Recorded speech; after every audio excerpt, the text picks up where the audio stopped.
ನಮಸ್ಕಾರ ಸ್ನೇಹಿತರೆ. ಬೆಂಗಳೂರಿಗರಿಗೆ ಮತ್ತೊಂದು ಆತಂಕ ಶುರುವಾಗಿದೆ. ಯಾಕಂದ್ರೆ ಬೆಂಗಳೂರಿಗೆ ತರಕಾರಿ ಪೂರೈಸ್ತಾ ಇರೋ ಪ್ರಮುಖ ಸುತ್ತಮುತ್ತಲಿನ ಹಳ್ಳಿಗಳಲ್ಲಿ ಅಂತರ್ಜಲ ಮಟ್ಟ ಪಾತಾಳಕ್ಕೆ ಕುಸಿದು ಹೋಗಿದೆ. ಅಂತರ್ಜಲ ಮಟ್ಟ 20 ಮೀಟರ್ ಅಂದ್ರೆ 65 ಅಡಿ ಕುಸಿಯೋಕೆ ಅದು ಡೇಂಜರ್ ಅಂತ ಹೇಳ್ತಾರೆ. ಅಂಥದ್ರಲ್ಲಿ ಬೆಂಗಳೂರು ನಗರ ವ್ಯಾಪ್ತಿಯ 10 ತಾಲೂಕುಗಳಲ್ಲಿ ಅಂತರ್ಜಲ ಮಟ್ಟ 40 ಮೀಟರ್ಗಿಂತ ಜಾಸ್ತಿ ಕುಸಿದು ಹೋಗಿದೆ. ಇದು ಬೆಂಗಳೂರಿಗರ ಊಟದ ತಟ್ಟೆ ಮೇಲೆ ನೇರ ಪರಿಣಾಮ ಬೀರುತ್ತೆ ಅಂತ ಹೇಳಲಾಗ್ತಿದೆ. ಯಾಕಂದರೆ ಆಲ್ರೆಡಿ ಜೂನ್ ವೇಳೆಗೆ ನುಗ್ಗೆಕಾಯಿ ಪ್ರತಿ ಕೆಜಿಗೆ 200ರಿಂದ 220 ರೂಪಾಯಿ, ಮೆಂತೆ ಸೊಪ್ಪು ಕೆಜಿಗೆ 120ರಿಂದ 130 ರೂಪಾಯಿ, ಹೀಗೆ ಆಲ್ಮೋಸ್ಟ್ ಎಲ್ಲ ತರಕಾರಿ ರೇಟ್ ಜಾಸ್ತಿ ಆಗಿದೆ. ಈಗ ಅಂತರ್ಜಲ ಮಟ್ಟ ಕೂಡ ಇಷ್ಟೊಂದು ಪಾತಾಳಕ್ಕೆ ಬಿದ್ದಿರೋದ್ರಿಂದ ಗಾಯದ ಮೇಲೆ ಬರೆ ಎಳೆದಂತಾಗಿದೆ. ಬರೀ ತರಕಾರಿ ಎಲ್ಲ, ಕುರಿ ಸಾಕಾಣಿಕೆಗೂ ಸಮಸ್ಯೆ ಆಗಿದೆ, ಮಟನ್ಗೂ ಕಷ್ಟ. ಯಾವ ಲೆವೆಲ್ಗಂದ್ರೆ ಕುರಿಗಳಿಗೆ ನೀರು ಕುಡಿಸೋಕೆ ರೈತರು ಟ್ಯಾಂಕರ್ ಮೊರೆ ಹೋಗ್ತಿದ್ದಾರೆ. ಹಾಗಿದ್ರೆ ಏನಿದು ಬೆಂಗಳೂರಿಗೆ ಬಂದಿರೋ ಹೊಸ ತಲೆನೋವು? ಅಷ್ಟಕ್ಕೂ ಬೆಂಗಳೂರಿಗೆ ನಿತ್ಯ ಎಷ್ಟು ತರಕಾರಿ ಬೇಕು? ನೀರು ಸಿಗದೆ ಹೋದರೆ ಮುಂದಿನ ದಿನಗಳಲ್ಲಿ ತರಕಾರಿ ಬೆಲೆ ಎಷ್ಟಕ್ಕೆ ಹೋಗ್ಬೋದು? ಬೆಂಗಳೂರಲ್ಲಿ ಬಳಕೆಯಾಗೋ ಮಾಂಸ ಎಷ್ಟು? ಮುಖ್ಯವಾಗಿ ಕುರಿ ಮಾಂಸ ಎಲ್ಲೆಲ್ಲಿಂದ ಬರುತ್ತೆ, ಮಟನ್? ಬನ್ನಿ ಇವತ್ತು ಬೆಂಗಳೂರಿಗೆ ಎದುರಾಗ್ತಾ ಇರೋ ಈ ಫುಡ್ ಕ್ರೈಸಿಸ್ ಬಗ್ಗೆ ಡೀಟೇಲ್ ಆಗಿ ನಾವು ತಿಳ್ಕೊಳ್ತಾ ಹೋಗೋಣ. ನೀವು ನೋಡ್ತಾ ಇದ್ದೀರಾ ಮಸ್ತ್ ಮಗ ಚಾನಲ್, ನಾನು ಅಮರ್ ಪ್ರಸಾದ್. 90 ಮೀಟರ್ ಕುಸಿದ ಅಂತರ್ಜಲ, 50 ತಾಲೂಕು ನೀರಿಗಾಗಿ ಹಾಹಾಕಾರ. ಸ್ನೇಹಿತರೆ, ಕರ್ನಾಟಕದಲ್ಲಿ ಭರ್ತಿ 236 ತಾಲೂಕುಗಳಲ್ಲಿ ಅರ್ಧಕ್ಕರ್ಧ ತಾಲೂಕುಗಳಲ್ಲಿ ಪರಿಸ್ಥಿತಿ ಗಂಭೀರವಾಗಿದೆ. ಬೆಂಗಳೂರಿನ ಮಗ್ಗಲಲ್ಲೇ ಇರೋ ಚಿಕ್ಕಬಳ್ಳಾಪುರ ಜಿಲ್ಲೆ ಶಿಡ್ಲಘಟ್ಟ ತಾಲೂಕಲ್ಲಂತೂ ಅಂತರ್ಜಲ ಮಟ್ಟ ಭರ್ತಿ 90 ಮೀಟರ್ ಕುಸಿದು ಹೋಗಿದೆ. ಅಂದ್ರೆ ಹೆಚ್ಚು ಕಮ್ಮಿ 300 ಅಡಿ ಆಳ ತೋಡಿದ್ರು ನೀರಿನ ಸೆಲೆಯೇ ಇಲ್ಲ. ಅಂತರ್ಜಲ ಕುಸಿತದಲ್ಲಿ ಶಿಡ್ಲಘಟ್ಟ ರಾಜ್ಯದಲ್ಲೇ ಮೊದಲ ಸ್ಥಾನದಲ್ಲಿದೆ. ಅದರಲ್ಲೂ ಈ ತಾಲೂಕಲ್ಲಿ ಕೇವಲ ಏಪ್ರಿಲ್ ಮತ್ತು ಜುಲೈ ನಡುವೆ ಅಂದ್ರೆ ಬರೀ 3-4 ತಿಂಗಳ ಗ್ಯಾಪ್ ನಲ್ಲಿ ದಿಢೀರ್ ಅಂತ 48 ಮೀಟರ್ ಡೌನ್ ಆಗಿದೆ. ಈ ಶಿಡ್ಲಘಟ್ಟದ ದೇವರ ಮಲ್ಲೂರು ಗ್ರಾಮ ಪಂಚಾಯಿತಿ ವ್ಯಾಪ್ತಿಯಲ್ಲಿ 7 ಗ್ರಾಮಗಳಿವೆ. ಇದರಲ್ಲಿ 4 ಗ್ರಾಮಗಳಲ್ಲಿ ಕುಡಿಯೋ ನೀರಿಗಾಗಿ ಇಟ್ಟಿರೋ ಬೋರ್ವೆಲ್ಸ್ ಅಲ್ಲಿ ಒಂದು ಹನಿನೂ ನೀರೇ ಇಲ್ಲ. ಇಲ್ಲಿ 3,000 ಕೊಳವೆ ಬಾವಿಗಳಿವೆ ಖಾಸಗಿ. ಆದರೆ ಈ ಮುಂಗಾರು ಟೈಮ್ನಲ್ಲೇ ಅದರಲ್ಲಿ 500ಕ್ಕೂ ಅಧಿಕ ಬೋರ್ವೆಲ್ಗಳು ಕಂಪ್ಲೀಟ್ ಒಣಗಿ ಹೋಗಿವೆ. ಮುಂಗಾರು ಟೈಮ್ನಲ್ಲೇ ಒಣಗಿ ಹೋಗಿವೆ. ಒಂದು ಕಾಲದಲ್ಲಿ 380 ಎಕರೆ ವಿಸ್ತೀರ್ಣದಲ್ಲಿ ತುಂಬಿ ತುಳುಕ್ತಾ ಇದ್ದ ದೇವರ ಮಲ್ಲೂರು ಅಮಾನಿ ಕೆರೆ ನೀರಿಲ್ಲದೆ ಬರೀ ಜಾಲಿ ಗಿಡ ಬೆಳ್ಕೊಂಡಿದ್ದಾವೆ, ಗಿಡಗಂಟೆಗಳು. ಅಲ್ಲದೆ ಬೆಂಗಳೂರಿಗೆ ಸಿಕ್ಕಾಪಟ್ಟೆ ತರಕಾರಿ ಬೆಳೆದು ಕೊಡೋ ಕೋಲಾರದ ಮಾಲೂರಲ್ಲಿ ಅಂತರ್ಜಲ 80 ಮೀಟರ್ ಸುಮಾರು 262 ಅಡಿ ಆಳಕ್ಕೆ ಕುಸಿದು ಹೋಗಿದೆ. ಇದು ರಾಜ್ಯದಲ್ಲಿ ಸೆಕೆಂಡ್ ಹೈಯೆಸ್ಟ್ ಕುಸಿತ. ಒಂದೆರಡು ತಾಲೂಕುಗಳ ಸ್ಟೋರಿ ಅಲ್ಲ, ಕರ್ನಾಟಕದ ಬರೋಬ್ಬರಿ 50 ತಾಲೂಕುಗಳಲ್ಲಿ ಇದೇ ರೀತಿಯ ಭೀಕರ ಪರಿಸ್ಥಿತಿ ಇದೆ. ಬೆಂಗಳೂರಿಗೆ ಹೊಂದಿಕೊಂಡಂತಿರೋ ಚಿಕ್ಕಬಳ್ಳಾಪುರ, ಬೆಂಗಳೂರು ಗ್ರಾಮಾಂತರ ಮತ್ತು ಬೆಂಗಳೂರು ನಗರ ವ್ಯಾಪ್ತಿಯ 10 ತಾಲೂಕುಗಳಲ್ಲಿ ನೀರು 40 ಮೀಟರ್ಗಿಂತ ಹೆಚ್ಚು ಕೆಳಗೆ ಹೋಗಿದೆ. ಎಕ್ಸ್ಪರ್ಟ್ಸ್ ಪ್ರಕಾರ ಅಂತರ್ಜಲ 20 ಮೀಟರ್ ಕೆಳಗೆ ಹೋದ್ರೇ ಅದು ಡೇಂಜರಸ್. ಅಂಥದ್ರಲ್ಲಿ 80 ಮೀಟರ್ 90 ಮೀಟರ್ ಕುಸಿತ ಆಯಿತು ಅಂತ ಹೇಳಿದ್ರೆ ಅದು ಸಣ್ಣ ವಿಚಾರ ಅಲ್ಲ. ಕೆಲ ಕಡೆ ಪರಿಸ್ಥಿತಿ ಯಾವ ಮಟ್ಟಿಗೆ ಹೋಗಿದೆ ಅಂತ ಹೇಳಿದ್ರೆ, ಕೃಷಿ ಬಿಟ್ಟಾಕಿ ಕುರಿ ಸಾಕಾಣಿಕೆ ಮಾಡೋಕೆ, ಅವುಗಳಿಗೆ ನೀರು ಕೊಡಿಸೋಕೆ ಪ್ರತಿ ವಾರ ಟ್ಯಾಂಕರ್ಗಳನ್ನು ಖರೀದಿ ಮಾಡ್ತಿದ್ದಾರೆ. ಅಂತರ್ಜಲ ಮಟ್ಟ ದಿಢೀರ್ ಇಷ್ಟೊಂದು ಕುಸಿಯೋದಕ್ಕೆ ಕಾರಣ ಈ ಬಾರಿ ಆರಂಭದಲ್ಲಿ ಮುಂಗಾರು ಮಳೆ ಕೈಕೊಟ್ಟಿರೋದು. ಕರ್ನಾಟಕದಲ್ಲಿ ಜೂನ್ ತಿಂಗಳಲ್ಲಿ 42% ಮಳೆ ಕೊರತೆಯಾಗಿತ್ತು. ಜುಲೈನಲ್ಲಿ ಸ್ವಲ್ಪ ಸುಧಾರಿಸ್ಕೊಂಡು 24ರಿಂದ 29%ಗೆ ಡೌನ್ ಆಯಿತು ಮಳೆಯ ಕೊರತೆ ಪ್ರಮಾಣ. ಆದರೆ ಆಗಸ್ಟ್ನಲ್ಲಿ ಸುಧಾರಿಸ್ತಾ ಇಲ್ಲ, ಪ್ರಾಬ್ಲಮ್ ಕಂಟಿನ್ಯೂ ಆಗಿದೆ ಮಳೆದು. ಇಲ್ಲಿ ಒಂದು ವಿಚಾರ ಗೊತ್ತಿರಲಿ, ಜುಲೈನಲ್ಲೂ ಕೂಡ ಮಳೆ ಬಂದಿರೋದು ಎಲ್ಲ ಕಡೆ ಬಂದಿಲ್ಲ. ನಮ್ಮ ಪಶ್ಚಿಮ ಘಟ್ಟ, ಮಲೆನಾಡು ಮತ್ತು ಕರಾವಳಿ ಭಾಗದಲ್ಲಿ ಮಳೆ ಆಯಿತು. ಉಳಿದ ಕಡೆ ಇನ್ನೂ ಸರಿಯಾಗಿ ಮಳೆ ಆಗ್ತಾ ಇಲ್ಲ. ಅದರಲ್ಲೂ ಬೆಂಗಳೂರು ವಿಭಾಗದ 37 ತಾಲೂಕುಗಳು ತೀವ್ರ ಮಳೆ ಕೊರತೆಯಿಂದ ಒದ್ದಾಡ್ತಿವೆ. ಬರಗಾಲ, ಭಯಂಕರ ಬರಗಾಲ. ಕಂದಾಯ ಇಲಾಖೆಯ ಪ್ರಧಾನ ಕಾರ್ಯದರ್ಶಿ ಮನೋಜ್ ಕುಮಾರ್ ಮೀನಾ ಈ ಮಾಹಿತಿ ಕೊಟ್ಟಿದ್ದಾರೆ. ಈ ನೀರಿನ ಕೊರತೆನೇ ಬೆಂಗಳೂರಿಗರಿಗೆ ಈಗ ದೊಡ್ಡ ಸಮಸ್ಯೆಯನ್ನ ತಂದಿಟ್ಟಿರೋದು. ಅದೇನು ಅಂತ ಅರ್ಥ ಆಗಬೇಕು ಅಂದ್ರೆ, ಬೆಂಗಳೂರಿನ ಫುಡ್ ಅವಶ್ಯಕತೆಯನ್ನ ಸ್ವಲ್ಪ ನೀವು ಅರ್ಥ ಮಾಡ್ಕೋಬೇಕು. ಬೆಂಗಳೂರಲ್ಲಿ ಎಷ್ಟು ಜನ ಇರೋದು? ಹತ್ತತ್ರ 1.5 ಕೋಟಿ ಜನ. ಇವರಿಗೆಲ್ಲ ಆಹಾರ ಕೊಡೋಕೆ ಅಷ್ಟೇ ದೊಡ್ಡ ಪ್ರಮಾಣದಲ್ಲಿ ತರಕಾರಿ, ಮಾಂಸದ ಅವಶ್ಯಕತೆ ಇದೆ. ತರಕಾರಿ ವಿಚಾರಕ್ಕೆ ಬಂದರೆ ಬೆಂಗಳೂರಿಗೆ ಪ್ರತಿ ದಿನಕ್ಕೆ ಸುಮಾರು 2,000 ಟನ್ ತರಕಾರಿ ಬೇಕಾಗುತ್ತೆ. ಕರ್ನಾಟಕದ ತೋಟಗಾರಿಕಾ ಇಲಾಖೆ ಪ್ರಕಾರ ಬೆಂಗಳೂರು ಒಂದೇ ದಿನ ಸುಮಾರು 290 ಟನ್ ಟೊಮ್ಯಾಟೋವನ್ನು ಕನ್ಸ್ಯೂಮ್ ಮಾಡುತ್ತೆ. ಬೆಂಗಳೂರಿಗೆ ದೊಡ್ಡ ಪ್ರಮಾಣದಲ್ಲಿ ಟೊಮ್ಯಾಟೊ ಸಪ್ಲೈ ಮಾಡ್ತಿರೋದು ಕೋಲಾರ APMC ಯಾರ್ಡ್. ಇದು ದಿನಕ್ಕೆ ಭರ್ತಿ 2 ಲಕ್ಷ ಟೊಮ್ಯಾಟೊ ಬಾಕ್ಸ್ನ ಹ್ಯಾಂಡಲ್ ಮಾಡ್ತಾ ಇದೆ. ಒಂದು ಬಾಕ್ಸ್ನಲ್ಲಿ ಸುಮಾರು 15ರಿಂದ 23 kg ಇರುತ್ತೆ. ಒಟ್ಟಾರೆ 30ರಿಂದ 40 ಲಕ್ಷ kg ಟೊಮ್ಯಾಟೊ ಇದೊಂದೇ ಮಾರ್ಕೆಟ್ನಲ್ಲಿ ಟ್ರೇಡ್ ಆಗುತ್ತೆ. ಇಂಥ ಕೋಲಾರದಲ್ಲೇ ಅಂತರ್ಜಲ ಈಗ ಪಾತಾಳ ಸೇರಿಕೊಂಡಿದೆ. ಇದು ಬೆಂಗಳೂರಲ್ಲಿ ಟೊಮ್ಯಾಟೊ ರೇಟ್ ಹೆಚ್ಚಳಕ್ಕೆ ಕಾರಣ ಆಗೋ ಆತಂಕ ಇದೆ. ಏನು ಬೆಂಗಳೂರಿಗೆ ಪ್ರತಿದಿನ ಸುಮಾರು 280 ಟನ್ ಈರುಳ್ಳಿ ಬೇಕಾಗುತ್ತೆ. ಇದನ್ನು ಮೇಜರ್ ಆಗಿ ಸಪ್ಲೈ ಮಾಡ್ತಿರೋದು ಬಳ್ಳಾರಿ, ಗದಗ, ಚಿತ್ರದುರ್ಗ ಮತ್ತು ಧಾರವಾಡ. ಹಾಗೆ ಬೆಂಗಳೂರಲ್ಲಿ ಬಳಕೆಯಾಗೋ ಇನ್ನೊಂದು ಮೇಜರ್ ತರಕಾರಿ ಅಂದರೆ ಆಲೂಗಡ್ಡೆ. ಇದು ಸುಮಾರು ದಿನಕ್ಕೆ 140 ಟನ್ ಬೇಕು. ಇದನ್ನು ಸಪ್ಲೈ ಮಾಡ್ತಿರೋದು ಯಾರು? ಚಿಕ್ಕಬಳ್ಳಾಪುರ, ಹೊಸಕೋಟೆ, ಜೊತೆಗೆ ಸ್ವಲ್ಪ ಮೈಸೂರು, ಹಾಸನದಿಂದಲೂ ಕೂಡ. ಹಾಗೆ ಬೆಂಗಳೂರಲ್ಲಿ ಪ್ರತಿದಿನ 160 ಟನ್ ಲೀಫಿ ವೆಜಿಟೇಬಲ್ಸ್, ಹಸಿರು ಸೊಪ್ಪು ತರಕಾರಿ ಡಿಮಾಂಡ್ ಇದೆ. ಮುಖ್ಯವಾಗಿ ಬೆಂಗಳೂರು ಗ್ರಾಮೀಣ ಭಾಗ, ರಾಮನಗರ, ಆನೇಕಲ್, ಕೋಲಾರ, ಚಿಕ್ಕಬಳ್ಳಾಪುರದಿಂದ ಇದು ಬರುತ್ತೆ.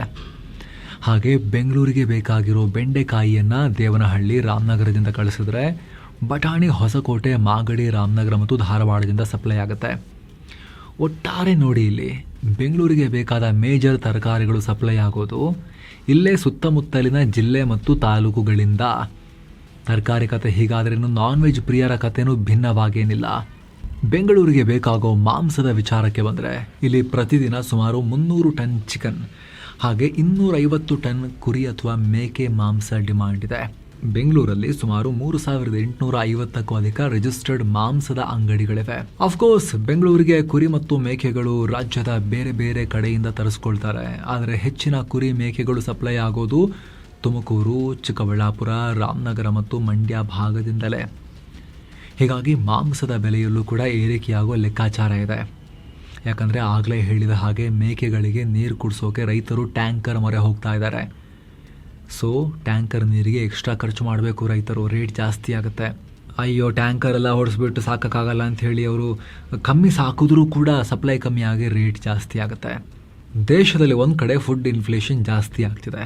ಜೂನ್ ತಿಂಗಳಲ್ಲಿ 5.32% ಇದ್ದ ಫುಡ್ ಇನ್ಫ್ಲೇಷನ್ ಜುಲೈ ವೇಳೆಗೆ 5.52%ಗೆ ಏರಿಕೆಯಾಗಿದೆ.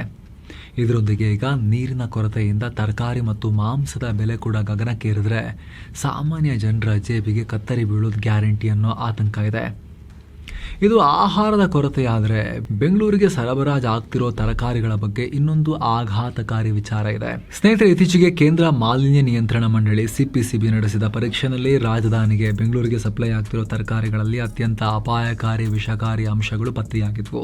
ಸಂಶೋಧಕರು ಕಲೆಕ್ಟ್ ಮಾಡಿದ್ದ ಮಾದರಿಗಳಲ್ಲಿ ಲೆಡ್, ಸೀಸ ಅಂಶ ಸಿಕ್ಕಿತ್ತು. ಆರ್ಗ್ಯಾನಿಕ್ ಅಂತ ಮಾರ್ತಾ ಇದ್ದ ಬದನೆಕಾಯಿನಲ್ಲಿ ಪ್ರತಿ ಕೆಜಿಗೆ 1.95 mg ಸೀಸ ಪತ್ತೆಯಾಗಿತ್ತು. ಇದು ನಿಗದಿತ ಪ್ರಮಾಣಕ್ಕಿಂತ 20 ಪಟ್ಟು ಹೆಚ್ಚು. ತೊಂಡೆಕಾಯಿಯಲ್ಲಿ ಮಿತಿಗಿಂತ 18 ಪಟ್ಟು ಹೆಚ್ಚು ಸೀಸ ಸಿಕ್ಕಿದೆ. ಚಪ್ಪರದ ಅವರೆನಲ್ಲಿ ನಿಗದಿಗಿಂತ 9 ಪಟ್ಟು ಹೆಚ್ಚು, ಸೊಪ್ಪು ಮತ್ತು ಎಲೆಕೋಸಲ್ಲಿ ನಿಗದಿಗಿಂತ 5 ಪಟ್ಟು ಹೆಚ್ಚು ಸೀಸ ಸಿಕ್ಕಿದೆ. ಸೌತೆಕಾಯಿ, ಹೀರೆಕಾಯಿ, ದಪ್ಪ ಮೆಣಸಿನಕಾಯಿ, ಬೀಟ್ರೂಟ್, ಹಾಗಲಕಾಯಿ, ನವಿಲುಕೋಸು, ಮೆಣಸಿನಕಾಯಿ ಬಜ್ಜಿ ಮಾದರಿಗಳಲ್ಲೂ ಕೂಡ ಸೀಸದ ಅಂಶ ಮಿತಿ ಮೀರಿ ಸಿಕ್ಕಿದೆ. ಅಲ್ಲದೆ ನಿಷೇಧಿತ ಮೋನೋಕ್ರೋಟೋಫಾಸ್ ಸೇರಿದ ಹಾಗೆ 12 ಕೀಟನಾಶಕಗಳ ಅಂಶ ಕೂಡ ಸಿಕ್ಕಿದೆ. ನೈಟ್ರೇಟ್ ಪ್ರಮಾಣ ಲೀಟರ್ಗೆ 45 ಮಿಲಿಗ್ರಾಂ ಲೆವೆಲ್ ಕ್ರಾಸ್ ಆಗಿತ್ತು. ಅದರಲ್ಲೂ ಚಿಕ್ಕಬಳ್ಳಾಪುರದ ಸೊಪ್ಪಹಳ್ಳಿಯ ನೀರಲ್ಲಿ ಪ್ರತಿ ಲೀಟರ್ಗೆ 111 ಮಿಲಿಗ್ರಾಂ, ತುರಂದಹಳ್ಳಿಯಲ್ಲಿ 97 ಮಿಲಿಗ್ರಾಂ, ಚಿಕ್ಕರಸನಹಳ್ಳಿಯಲ್ಲಿ 75 ಮಿಲಿಗ್ರಾಂ ನೈಟ್ರೇಟ್ ಸಿಕ್ಕಿತ್ತು. ಇದರಲ್ಲಿ ಲೆಡ್ ಅಂಶ ಮನುಷ್ಯನ ದೇಹದಲ್ಲಿ ಕಿಡ್ನಿ, ಲಿವರ್ ಮತ್ತು ನರಮಂಡಲವನ್ನು ಡ್ಯಾಮೇಜ್ ಮಾಡುತ್ತೆ. ಅಲ್ಲದೆ ಮಕ್ಕಳಲ್ಲಿ ಮೆದುಳಿನ ಬೆಳವಣಿಗೆಯನ್ನು ಕಮ್ಮಿ ಮಾಡುತ್ತೆ. ನಿಷೇಧಿತ ಕೀಟನಾಶಕಗಳು ಹಾಗೂ ನೀರಿನಲ್ಲಿರುವ ಅತಿಯಾದ ನೈಟ್ರೇಟ್ ಅಂಶ ಕ್ಯಾನ್ಸರ್ನಂಥ ಅಪಾಯಕಾರಿ ಕಾಯಿಲೆಗಳು ಬರೋಕ್ಕೆ ಕಾರಣ ಆಗುತ್ತೆ.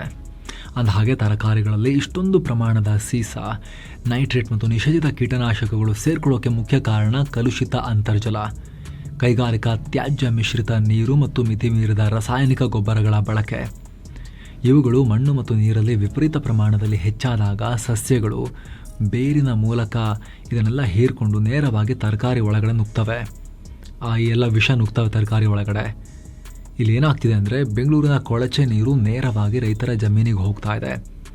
ಈ ಕೊಳಚೆ ನೀರನ್ನು ಶುದ್ಧೀಕರಿಸಿ ಕೋಲಾರ, ಚಿಕ್ಕಬಳ್ಳಾಪುರ, ಬೆಂಗಳೂರು ಗ್ರಾಮಾಂತರ ಮತ್ತು ರಾಮನಗರ ಭಾಗದ ಕೆರೆಗಳಿಗೆ ಹರಿಸಲಾಗ್ತಾ ಇದೆ ಅಂತ ಸರ್ಕಾರ ಹೇಳುತ್ತೆ.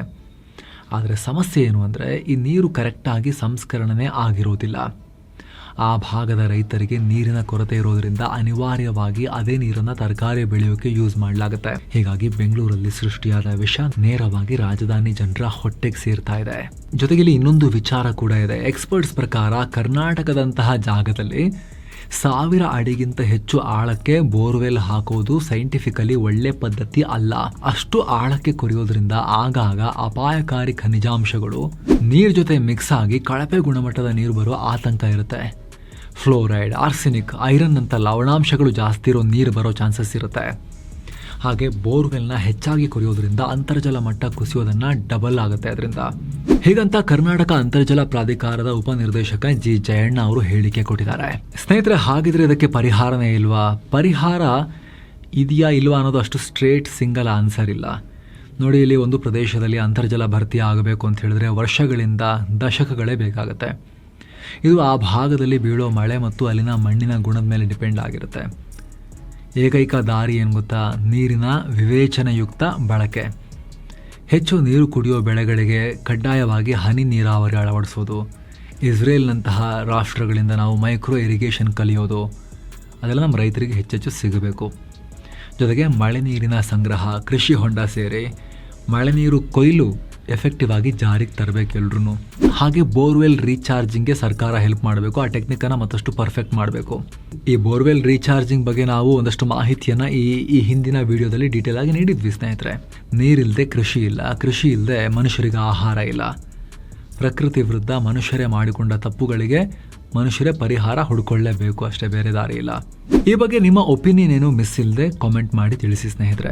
ಜೊತೆಗೆ ಕಡೆದಾಗಿ ನಿಮ್ಮಲ್ಲಿ ಒಂದು ಮನವಿ, ವಿಡಿಯೋ ಕೆಳಗಿರೋ ಜಾಯಿನ್ ಬಟನ್ ಮೂಲಕ ಆಸಕ್ತ ವೀಕ್ಷಕರು ನಮ್ಮ ಚಾನಲ್ಗೆ ಮೆಂಬರ್ಸ್ ಆಗಿ ಜಾಯಿನ್ ಆಗ್ಬೋದು. ಎಲ್ಲ ಮೆಂಬರ್ ಓನ್ಲಿ ವೀಡಿಯೋಸನ್ನು ಕೂಡ ನೀವು ಅವಾಗ ನೋಡೋಕ್ಕೆ ಶುರು ಮಾಡ್ಬೋದು.